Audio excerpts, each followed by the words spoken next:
Vous aviez la liste des décisions, bien sûr, prises par le maire. S'il y a des commentaires, je veux bien les faire. Et puis, bien sûr, vous aviez posé des questions par écrit en fin de semaine dernière. Donc la première des questions, c'était la loi de modernisation de la justice du XXIe siècle votée fin 2016, transfère 2 compétences supplémentaires à la commune, les inscriptions des PACS et les changements de prénom.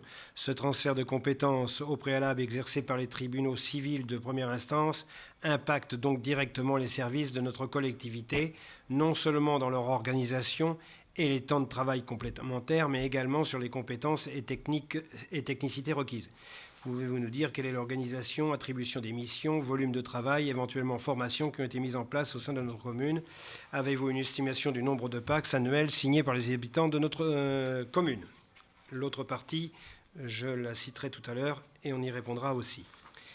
Donc là, évidemment, il y a ces PACS et ces changements de prénom qu'il fallait gérer. Donc on a formé une des titulaires, pour la nommer Thérèse Klein, et qui a suivi une formation au CNFPT d'une demi-journée qui s'intitulait « L'instruction du PACS et du changement de prénom par les mairies », le 9 octobre 2017. Le personnel qui gère aussi le bureau de l'état civil a été informé par cet agent titulaire. Ces 2 autres agents qui ont reçu cette information. Et le CNFPT propose aussi un module d'auto-formation en ligne. Donc il y a ça aussi qui existe. Alors, concernant les modalités d'enregistrement des PACS, une fois que le dossier complet est transmis à la mairie, par mail ou par courrier, ou est remis au bureau de l'état civil, il est étudié par le service. Après étude du dossier, un rendez-vous est fixé pour la signature de la déclaration et les agents de service vont être délégués par le maire pour pouvoir réaliser ces actes.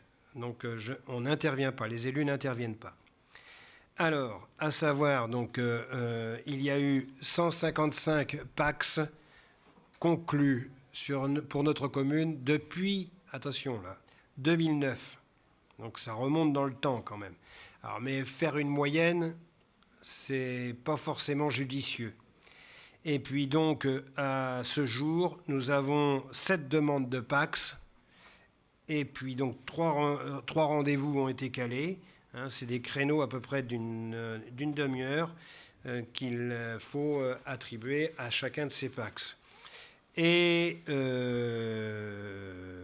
pour les prénoms, on n'a eu qu'une demande depuis le 1er janvier 2017. Bien. Alors, les compensations financières attendues par l'État, c'est peau de chagrin, hein, puisque la dotation annuelle, elle est de 8 580 € pour cette mission.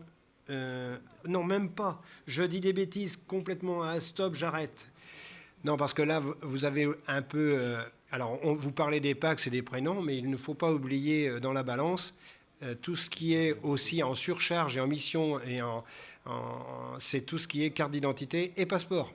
Donc là, pour les cartes d'identité et les passeports, il y a une dotation d'État qui s'élève à 8 580 € par an, et il y aura une majoration.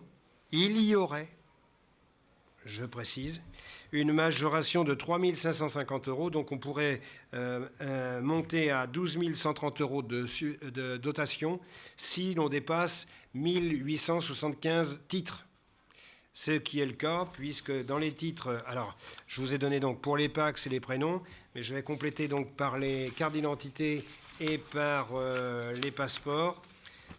Pour l'année 2017, le total des titres s'élève à 1899 titres, sachant qu'il faut à peu près donc une demi-heure pour répondre à chacun des rendez-vous, ce qui fait donc à peu près la valeur d'un mi-temps d'un agent titulaire. Voilà, ça c'est dit. J'ai pas tout à fait fini, mais on peut... et puis je terminerai après. Monsieur Vicente. Non, pour le coup, je ne fais pas beaucoup d'interventions purement politiques, mais là, je voulais réagir par rapport à ça.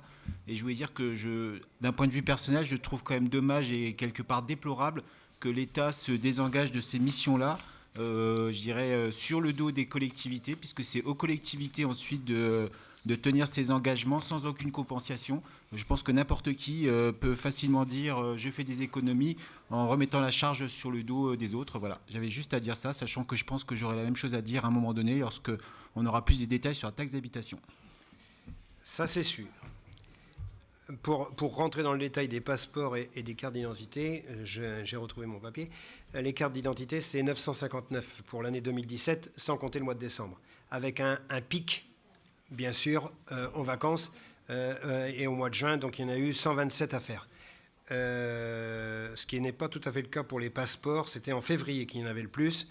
Et il y en a 940, sans compter, bien sûr, le mois de décembre. On est arrivé à ces chiffres-là à la date d'aujourd'hui. Ceci dit, évidemment, comme le disait M. Vicente, et la taxe d'habitation est dedans, c'est les grandes interrogations que l'on peut se poser et que l'on doit poser dans d'autres instances. Alors, avec notre député de la circonscription 1, on n'a pas les élus, les maires de la circonscription 1 n'ont pas attendu très longtemps. Et dès le mois de septembre, il y a eu une première réunion avec notre député pour mettre en évidence toutes les problématiques que l'on pouvait rencontrer. Il y en a même d'autres qui sont peut-être aussi tracassantes. C'est par exemple que va devenir l'habitation sociale, à quelle sauce vont être mangés nos bailleurs. Et il y a d'autres questions comme celle-ci qui sont, je pense, plus importantes encore que le passage des prénoms ou les PACS. Ceci dit, donc, on a fait remonter nos interrogations et nos questionnements auprès du gouvernement. Ça n'a pas tardé quand même, puisque quand on a eu la possibilité de rencontrer notre Premier ministre le mois dernier à Saint-Sylvain d'Anjou, là aussi, notre Premier ministre a voulu rencontrer les élus de la circonscription 1, et on a répété, bien sûr, les mêmes choses, voir un petit peu l'impact que ça aura. Pour l'instant, nous n'avons pas de réponse. Mais vous voyez, et j'ai même aussi interroger nos élus d'Angéloire Métropole pour voir s'il ne pouvait pas aussi y avoir une solidarité communautaire. Puisque, par exemple, les passeports et les cartes d'identité, ce ne sont que pour les communes qui possèdent une station. Donc il y a des communes qui sont complètement déchargées maintenant de l'inscription aux passeports et aux cartes d'identité. Donc, pourquoi pas? Je n'y crois pas beaucoup non plus. Mais bon, à vrai dire, ça a été posé dans toutes les instances et on verra ce que ça donne au niveau des réponses. Je suppose que le Congrès des maires va être avec ces mêmes questionnements. On verra au niveau national ce qui sera donné comme réponse. Voilà, j'ai fait à peu près le tour sur ce dossier. Est-ce que j'ai répondu à peu près à... Oui. Oui, bien sûr, Madame merci. Raymond. C'est important, enfin, c'est intéressant pour nous d'avoir tous ces renseignements-là. Au niveau des agents, on voit bien qu'il y a une surcharge de travail assez conséquente.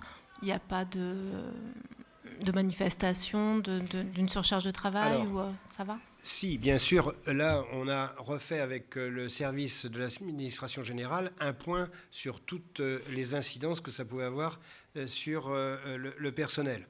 Et bien sûr, il fallait déjà une analyse fine. Vous voyez, on arrive à déjà des nombres extrêmement précis, donc il nous fallait ces données. Moi, je voulais que l'on ait une vision très précise et très claire de la situation. Ceci dit, donc, la première chose que j'ai demandé à l'état civil, ben, c'est de prendre les rendez-vous qu'il pouvait prendre. Donc, forcément, c'est le service public qui en porte les conséquences, puisque pour prendre un rendez-vous, il faut s'y prendre sacrément longtemps à l'avance pour avoir ce rendez-vous. Je ne sais pas à combien on est rendu, mais on doit être aux alentours de 2 mois pour prendre un rendez-vous. Donc si vous demandez un passeport ou une carte d'identité en novembre, vous passez votre rendez-vous en janvier, voire début février. Ce qui veut dire qu'il y a un véritable problème, et c'est comme ça qu'il faut le considérer par rapport à nos élus au niveau, donc, au niveau des députés et voire au-dessus. C'est le problème de la proximité, du service public, qui, on ne remplit plus notre vrai rôle. Ça, je pense que c'est ça l'objectif principal. Quant à la surcharge de travail, bon, on peut toujours s'adapter, vous voyez, en retardant. Donc c'est une adaptation qui n'est pas forcément la meilleure, mais c'en est une. Hein, on ne peut pas ouvrir davantage les bureaux. Hein, il y a des horaires à respecter, des temps de présence des agents à respecter. Ceci dit, au niveau de notre collectivité, plus particulièrement celle de Saint-Barthélemy d'Anjou, il y a peut-être une réflexion à apporter sur l'accueil d'une façon générale. Donc une réflexion est engagée actuellement pour voir un petit peu, et alors bien sûr avec les gens concernés, hein, avec le personnel concerné, voir un peu si l'accueil peut être vu différemment. Là, on a un accueil à l'état civil, on a un accueil central, on a un accueil au service technique pour les permis de construire, on a un accueil au premier étage pour tout ce qui est éducation enfance au sport, on a un accueil au village Pierre Rabhi.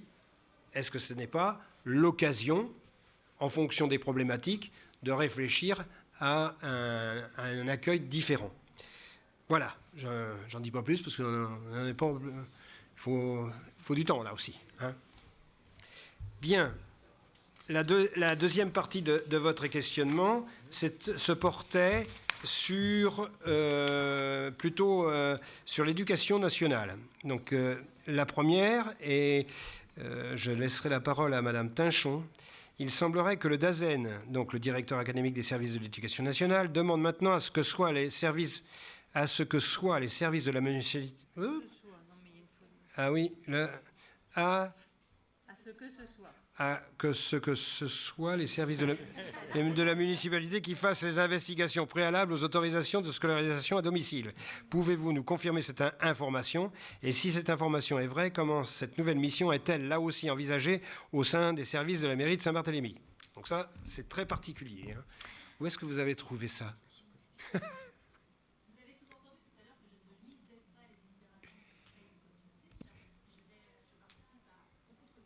D'accord. Madame Tinchon. C'est bien. Bravo. Donc, je vous confirme effectivement que nous avons reçu par mail le 12 septembre donc un courrier daté du 4 de l'inspection d'académie qui, dans la série je me décharge d'une mission et je la confie aux collectivités, ça continue. Donc, effectivement, qui rappelle qu'il relève de la compétence du maire de vérifier les conditions de l'instruction à domicile, puisque donc un accord qui prévalait jusqu'à présent entre les services de l'éducation nationale et les mairies et a priori au départ c'était surtout pour les communes dépourvues de services sociaux. Donc c'était l'éducation nationale qui faisait les enquêtes à domicile par rapport à l'instruction dans les familles, mais désormais donc il relève de la compétence pleine et entière des maires de vérifier un certain nombre de choses. Donc par rapport à ça, nous tous les trimestres on se réunit entre les adjoints à l'éducation d'Angers, de la première couronne d'Angers. Donc, on s'est tous dit, toi, chez toi, comment tu fais, etc. Parce qu'on a reçu ça, mais c'est tout. On n'avait pas de mode opératoire ni rien. Donc, en fait, il a été décidé le principe d'un courrier, alors pas d'un courrier commun, mais d'un courrier identique. Donc, chaque maire a fait ou va faire le même courrier adressé au DAZEN. Et je vous en lis la teneur. Voilà, par correspondance datée du 4 septembre, vous nous adressiez la circulaire encadrant l'instruction dans la famille parue au bulletin officiel en avril 2017.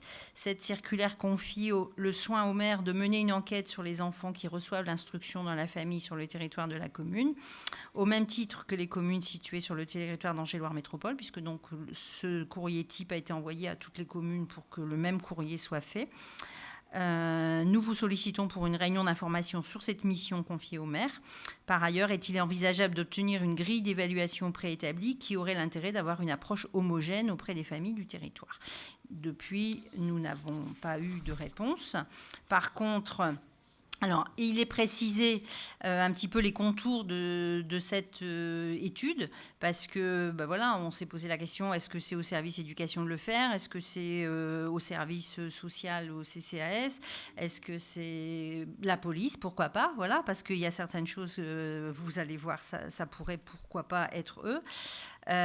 Sachant qu'il est précisé qu'il ne s'agit pas d'une enquête sociale et que ça peut être effectué par des agents administratifs de la commune. Mais voilà, lesquels, il n'y en a pas beaucoup qui sont à rien faire dans les différentes communes. Et voilà, il faut quand même vérifier si la demande d'instruction à domicile est justifiée et si les conditions, si l'état de santé et si les conditions de la vie de la famille, notamment s'il y a un bureau dans la chambre, etc. Enfin, c'est des choses que n'importe quel agent n'est pas forcément prêt à faire. Alors, au cas particulier de la commune de Saint-Barthélemy, quand même, donc nous avons reçu, parce que du coup, là, ils vont vite, dès début octobre, la copie d'un courrier que l'inspecteur d'académie a envoyé à une famille qui avait fait une demande d'inscription, de scolarisation à domicile pour ses enfants. Et dès hier, on avait un deuxième courrier nous demandant les résultats de l'enquête. Donc, bien évidemment, alors, ils ne répondent pas à nos demandes de modalités, mais par contre, ils demandent... Voilà. Alors, au cas particulier, c'est une famille... Alors, il y a un enfant qui est scolarisé en élémentaire, qui était scolarisé l'année dernière à l'école de la Jodette, et l'école est déjà prévenue. Donc, il y a eu une radiation de fait à la demande de l'inspection d'académie, mais on sait que l'enfant va revenir avant la fin de l'année. Le deuxième enfant est scolarisé au collège. Donc, est-ce que c'est au service éducation qui s'occupe du premier degré d'aller voir aussi pour les conditions du collège? Et au cas particulier, la famille est partie faire le tour de l'Asie avec les enfants. Donc, moi, je veux bien, si vous voulez que j'aille vérifier si les conditions d'instruction sont réunies, moi, je veux bien aller les retrouver sur leur lieu de périple. En l'occurrence, à part envoyer la police municipale pour vérifier qu'ils ne sont pas chez eux, je ne sais pas ce que je peux faire d'autre. Donc, on va répondre ça, mais ils doivent le savoir à l'inspection d'académie. Mais voilà, pour vous dire que c'est simple de dire c'est au maire de faire, c'est un petit peu compliqué de dire comment. Donc, bon, heureusement, on travaille en réseau et on essaye d'avancer tous ensemble sur des questions de ce type. Voilà. Mais effectivement, j'étais surpris de la question parce que c'est assez technique, quoi. Et du coup, on n'en a même pas parlé en commission parce que c'est vraiment du travail technique des services, quoi. Mais voilà, il n'y a aucun souci pour vous répondre. Et la dernière partie de votre questionnement, c'était toujours sur la scolarisation des enfants. Nous avons vu dans la liste des arrêtés du maire que le 22 septembre 2017, vous avez signé une convention d'occupation temporaire du terrain des petites buffetteries de septembre à décembre 2017 pour une dizaine de caravanes. Savez-vous si des enfants résident à cet endroit où sont-ils scolarisés Oui, alors pour savoir donc les petites buffetteries, il y a une installation en effet temporaire des gens du voyage. Évidemment, ils ont un peu forcé le portail et m'ont mis devant le fait accompli. Si je demande un référé et si j'attends la procédure, 1, ça coûte de l'argent et 2, c'est à peu près le même temps. Donc j'ai préféré passer une convention avec eux pour le laps de temps qui est considéré.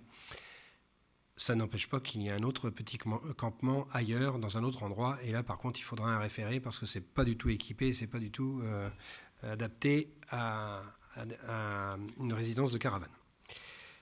Donc, voilà. Pour répondre à la question, du coup, voilà, pour donc répondre effectivement, à la question. Parmi ces 10 caravanes, donc, il y a 2 enfants en âge d'être scolarisés qui ont été inscrits dans nos écoles. En l'occurrence, ils ont été inscrits à l'école Pierre et Marie Curie. Notre objectif est d'essayer d'équilibrer entre les 3 écoles publiques, sachant qu'on prend en compte un certain nombre de paramètres, puisque par exemple, monsieur le maire, vous parlez d'une autre installation sur un terrain privé du côté de la rue du Rocher, où les enfants, en fait, la fratrie était déjà allée dans une école, donc ils ont demandé à aller dans cette école-là. Il y a aussi certains cas où certaines familles entre elles ne s'entendent pas, donc on le sait et on travaille avec les services des gens du voyage de l'agglomération quand il y a besoin soit de rassembler, soit de séparer certaines familles. Et puis certaines familles, j'allais dire, sont connues. On sait qu'ils arrivent en novembre et qu'ils repartent en avril. Et en fait, leur place est gardée dans les écoles. Donc l'idée étant de... Alors, c'est pas équilibré au sens exact, le nombre exact, mais le principe est qu'il y en a dans les 3 écoles. Donc, en l'occurrence, pour la question précise de cette installation-là, il y en a 2 à l'école Pierre et Marie Curie. Voilà. Bien, nous avons fait le tour de notre conseil municipal, mais par contre, je vais donner la parole à monsieur Martin pour une information. Oui, alors donc parlant en dernier, je vais essayer quand même de retenir un petit peu votre attention pour vous dire qu'au conseil du 29 mai dernier, si vous vous souvenez, je vous avais présenté le nouveau projet de centre social pour les années 2018 et 2021. Nouveau projet donc, qui était transmis, comme je l'avais annoncé, à la CAF en juin.